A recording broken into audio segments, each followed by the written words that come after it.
On your table, some of you are looking at a product there. There's a sanitizer. There's a couple of our variants there. The yellow one, I'm told, smells like gin and tonic. We didn't plan that, but it apparently does, and it sells really well, so gin and tonic all the way. But this idea didn't begin with sanitizer.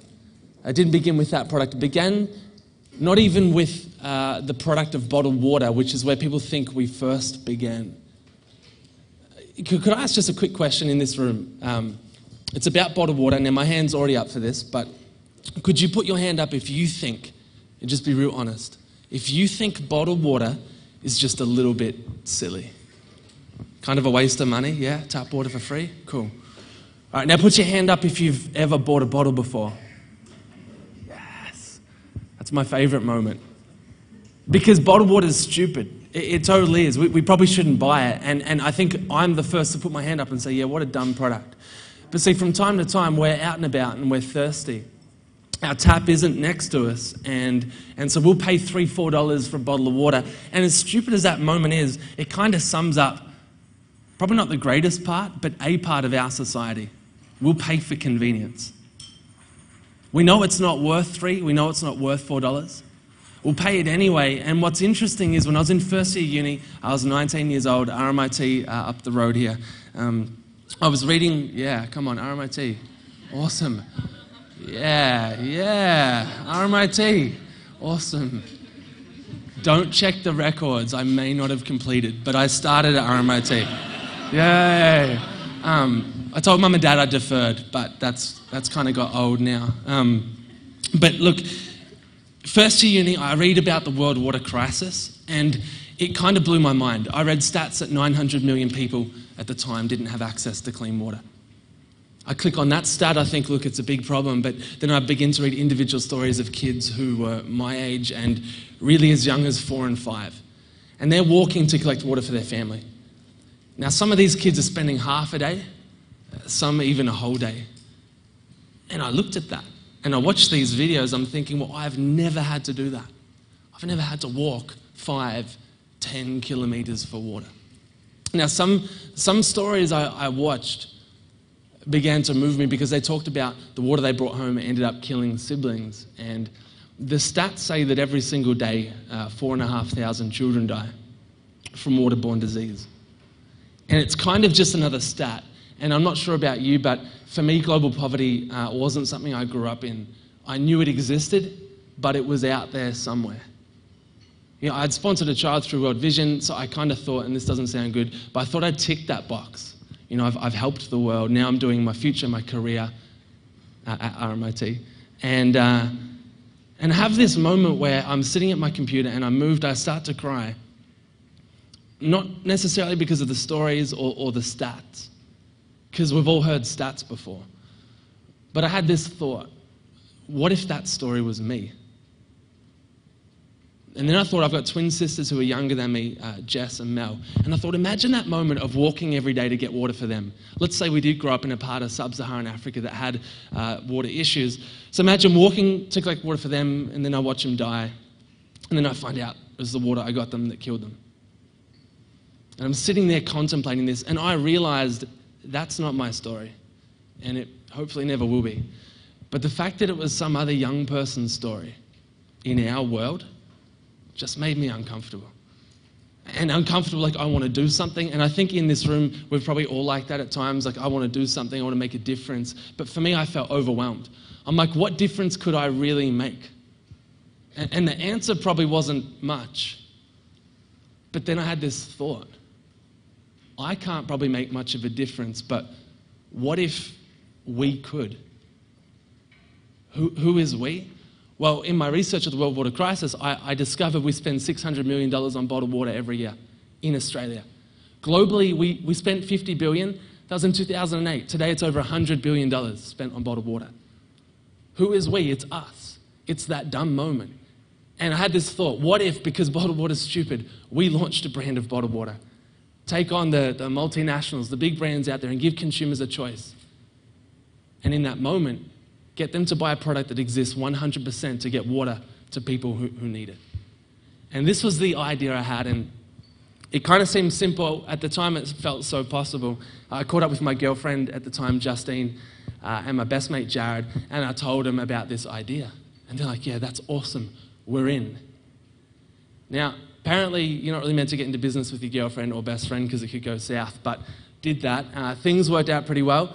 Me and Justine are now married and just had our first baby like 4 weeks ago. So yeah, well, cool. Yeah, and I take my hat off to every parent in the room. I do not know how you function off so little sleep and stuff like that, but this is my attempt. So I chat with her, I chat with Jared, we have these ideas, they become the co-founders. We're like, yeah, we're gonna launch a brand of water. We've got friends who are sort of creative, so they mocked up a label, a concept. We gave them a brand name called Thankyou. Someone was like, can you actually call a brand Thankyou or a product? And we didn't know if you could or not, but we figured someone called their product Apple, and it sort of worked. So like, we'll give it a crack, and we did that, and then other people started to ask us, but how did you trademark Thankyou? You know, some of you may have noticed there's a little TM there on the Thankyou, and a friend of mine was a lawyer, and I asked him about this, like, how does this actually work? And he's like, well, if no one's stuck a TM there, you can just put a TM there. You don't have to register it. And like years later, you can get it registered. So that's how we trademarked Thankyou. We just stuck a TM there, and we put it on a product. And 6 years later, we now have it registered, which is exciting. But that was the beginning. And I'm not sure what you're like with an idea, but when I had an idea, and maybe we were just too young and too naive, but we just thought it was so possible. We catch up with people, tell them this is where we want to head, what we want to do, and they say, oh, but you're entering a crowded market. You're up against brands that have, you know, saturated the market and other water puns like that, but you're in a tough market. You won't be able to crack it. And we were like, no, this needs to be out there. And I remember meeting with mentors, meeting with people in business, and didn't get too far. And so we thought, we have our design, we have our label, let's start meeting with factories. Let's figure out how much we're actually up for. During this kind of discovery phase, during one of my subjects at RMIT, another plug for my favourite university, but at RMIT, you had to do a research how a company started from the ground up and write a report on it. So I'm like, well, the timing's cool. So I called a bottled water company, and I just said, I'm doing a uni assignment, I need to know how you started your water company. And they're like, oh, we'll put you through to the guy who started it. And they put me through, and then he started telling me, and I'm like, oh no, this is bad, good, but bad. Like, it is a uni assignment, but it could be more. Anyway, hung up the phone.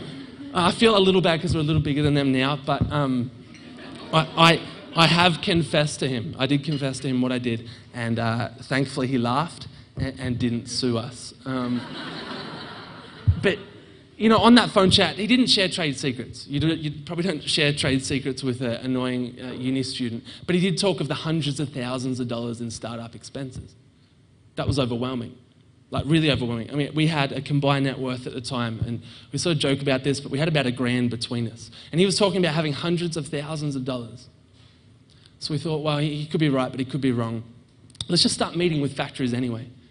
And so we start booking meetings with some of the biggest bottling plants here in Australia, and to give you guys some visuals, as we went into these meetings, we'd drive in and we'd take the P plates down so we didn't look too young when we drove in the car park, and we'd wear our parents' suits, again, trying to look professional.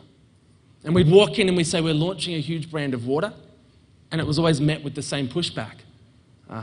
It's a tough market, big competitors. We said, we have a point of difference. They said, we would have to be unique. And every time they asked, well, what's the point of difference? You know, what is the unique thing? Because it would have to be good. And we were so confident it was. And every time they asked that question, what is it? We'd say, look, unfortunately, due to confidentiality, we can't share it with you. Now, the reason we said that is at this point, we didn't know what we were talking about. We thought if we say the word confidential, maybe it'll stop people asking questions. And it sort of worked.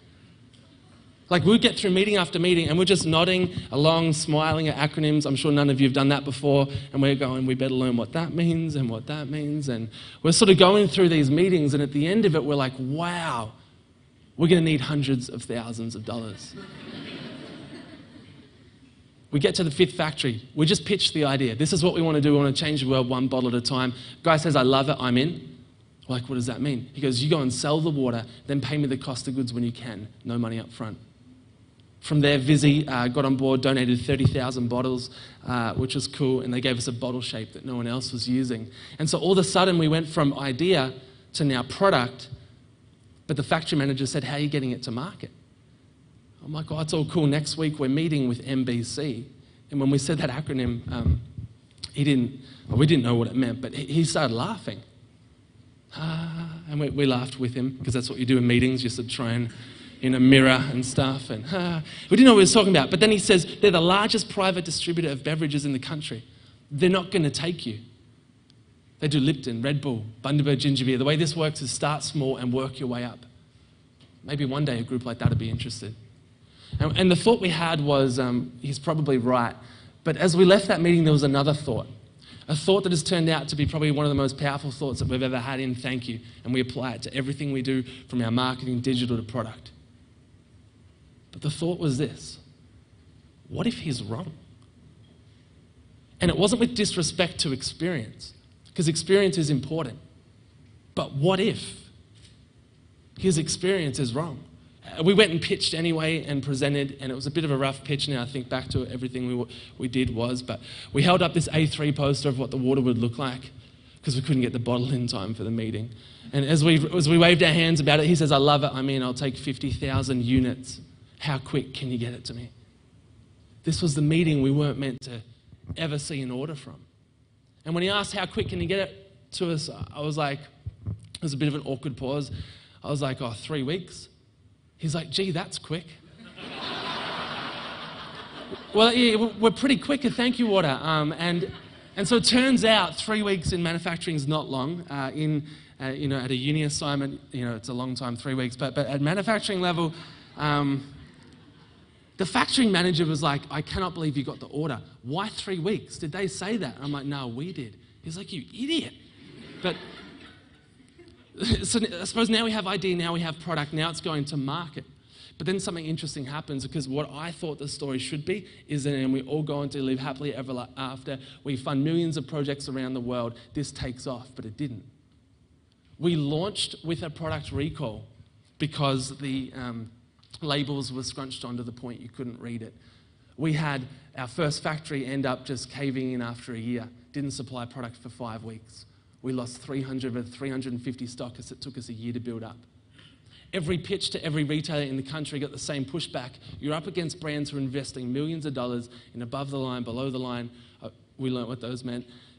Advertising, and you're out there talking about Facebook and word of mouth. It just doesn't stack up in this market. Good passion, good concept, wrong market.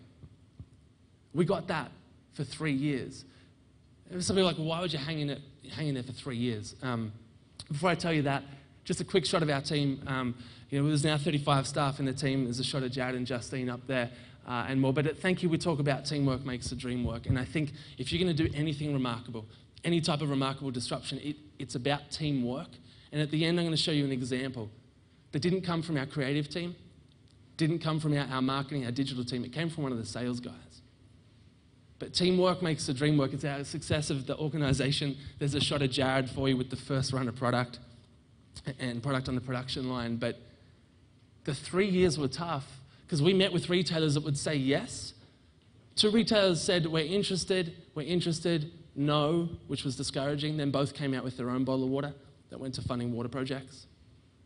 Then another supermarket at first said, wrong market, the same story. But 12 months later, they said, congratulations, you're in, you've got national range every store, which was amazing. So we go to launch, we start producing production, and then that supermarket has a new category manager who comes in and retracts on the commitment. I'm like, but we have a commitment. He's like, you do it, it doesn't stand. It was with the old category manager. We've got the big brands, we've got our own brand, we don't need your water. Now, it was interesting because we're 3 years into a journey.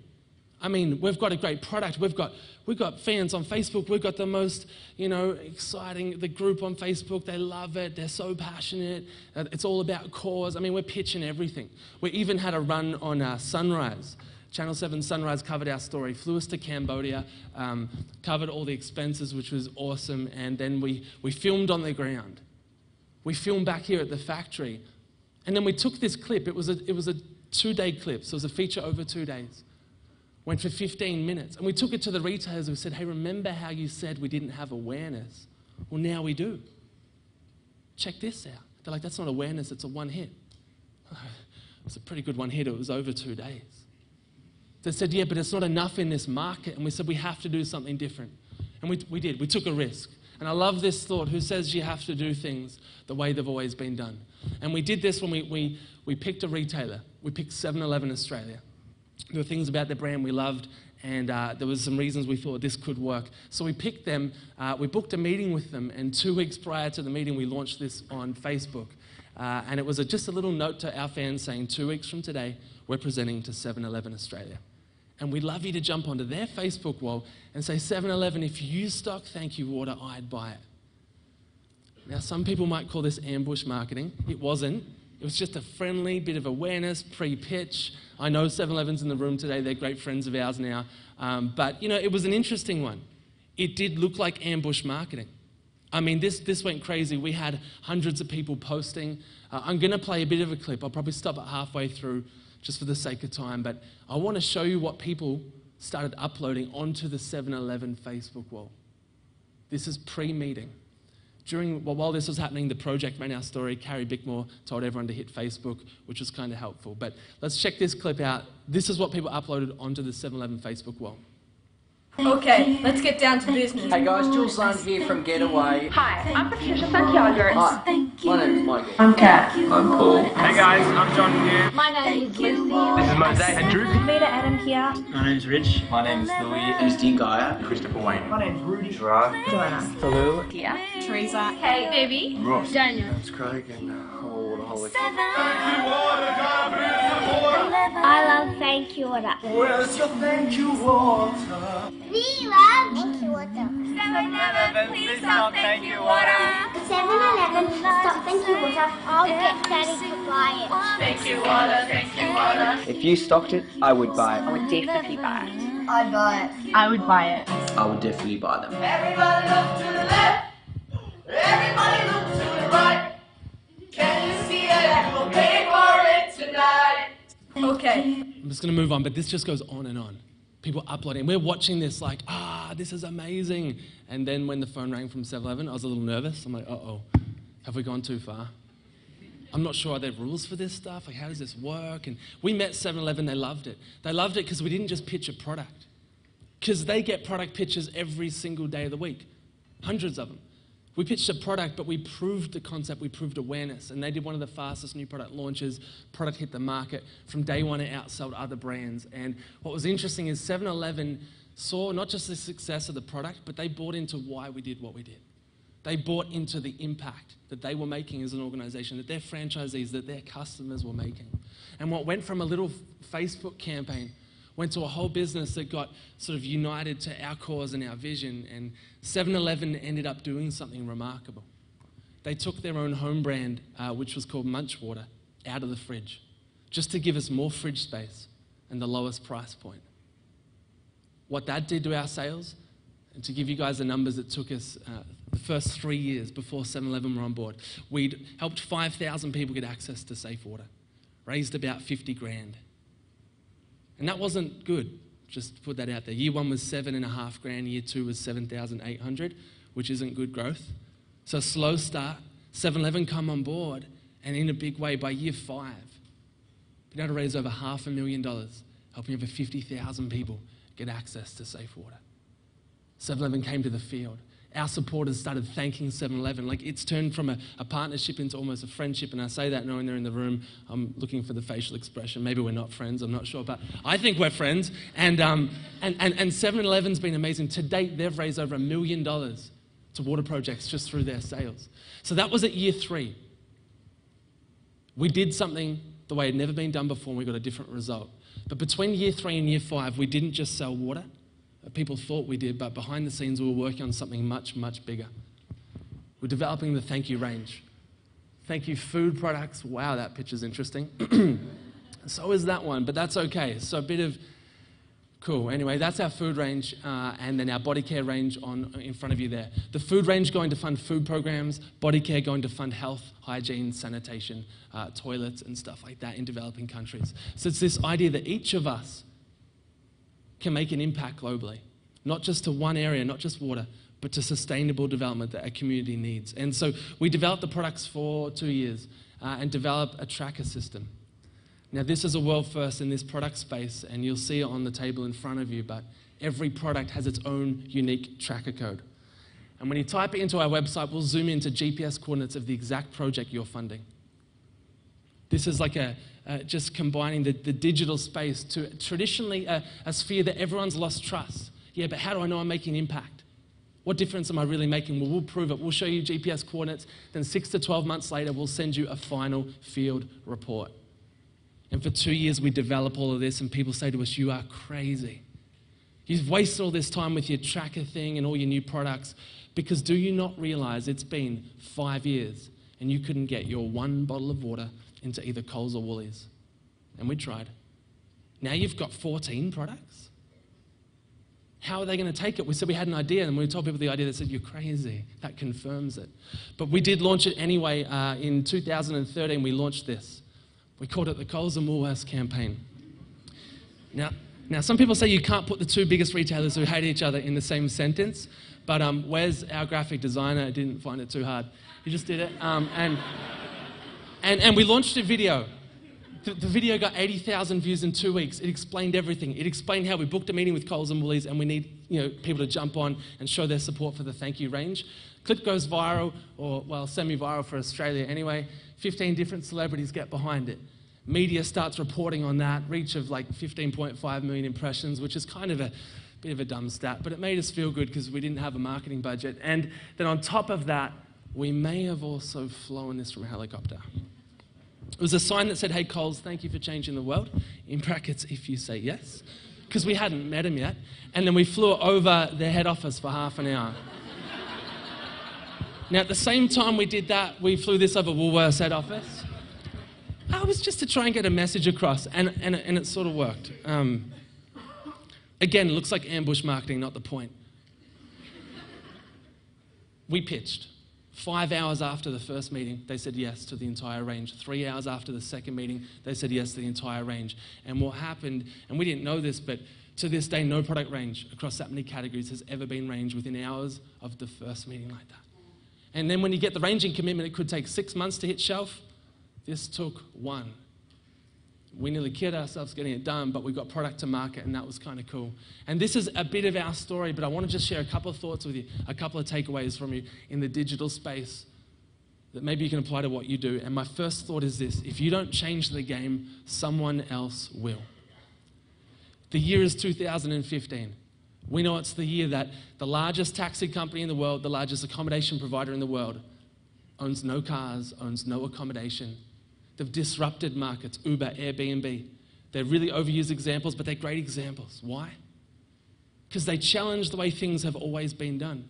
You've got to keep in mind, we presented our great product with our great cause and our great digital strategy. Look at our Facebook fans. Look at everyone. They're involved. They'll buy the product. We presented that time and time again. But we had to change the game, change the way things have been done before we got a different result. How did we do that? We asked why. Why not? What if it could work? In the lead up to all campaigns, people said to us, yeah, but what if it fails? You're risking everything, but I'd say this, but what if it works? Because the answer to that is we're going to change the world. Now, both campaigns worked, and that's point 1. Point 2, it's not the big that eat the small, it's the fast that eat the slow. One of our favorite quotes at Thankyou, it's up on the wall, and it's this idea that we are a very small team, 30 staff. Each of our competitors in each industry has thousands of staff. That's cool. We're not big, but we can be fast. What does fast look like? Fast looks like Kirk in the sales team says, hey, there's this thing on Facebook, I think we should jump. Someone in our digital and marketing team says, yeah, let's jump. I saw it happen over email while I was in other meetings. I'm thinking, should we be jumping? I'm not sure about this, but we jumped. What happened? Virgin posted saying they've just launched with food on flight. What product would you like on board? And we shared it with our fans. Hundreds of posts. We thought we should tweet Richard Branson, so we did. Hey, Richard Branson, over 800 posts on Facebook to support Thankyou Group. What do you think? It was just a question. And then it started taking off on Twitter, reached like over 4 million impressions. Some guy in US started retweeting, and thanks to Twitter and that great platform, it's exploding. And we're thinking, whoa, we've just tweeted Richard Branson. We should take this up a notch. We called a contact of ours up in Brisbane. He said no 3 times. 4th time he says, okay, I'll do it. But I'm only available from 12:20 to 1:20. And it was 12:20. Within about 5 minutes, we had the design file emailed up to him, and then he drove his digital billboard truck out the front of Virgin head office. Hey, Richard, love this question your team posted on Facebook. Looks like there's a truckload of support. Get it? Truck. It was like a 2-minute idea. We probably would have had a better idea if we had more time, but truckload of support. The point is this, and I'll end on this thought. It's about being fast. That could have failed, but it worked. It got so much reach in that one day. It didn't cost us anything. And my final thought is passion changes everything. Walk into our office, you'll meet some very passionate people. A guy I was walking through recently who's a venture capitalist, he goes, you've either got heaps of really good actors, or I feel like I just met 35 founders. And I said, yeah, I get that feeling as well some days. Why? Because people are so passionate. And when their passion comes out, and when your passion comes out, your greatest work comes out. We say to our team, what if your life's best work could be at Thankyou? What if you could do something that was your life's best work that you were proud of, and passion comes from that? And my final thought is be human. It's real simple. We try and do this at Thankyou in all of our marketing and everything we do is just be human. Why? Because I'm not sure about you, but I don't really like getting marketed to. Getting pushed at, message after message. And we don't always get it right at Thankyou. Sometimes we get it wrong. Sometimes I read stuff, I'm like, ugh, that's so marketing. Why can't we just be more human, but be real? And as a brand, because why people want that? I mean, when I got my wallet for Christmas, I tweeted a friend that I got the wallet, and then my wallet, Belroy, tweeted me, Happy Christmas. I'm like, that's so weird. My wallet just tweeted me, Happy Christmas. It's so weird, but it's so human, and I don't know, I like it, and the millennial in this new market, that's what they want. That's what we want, and I'm going to finish there, but thank you for your time. All of our well-established, mature products, we need to simplify them down. We need to simplify the proposition to our customer. We need to simplify how we sell it. We need to simplify how we manage them internally. Use technology as an enabler, not as a gimmick. And that can be important. That can change your business overnight, provide real utility for your customers, and build new revenue streams that you've never thought possible before.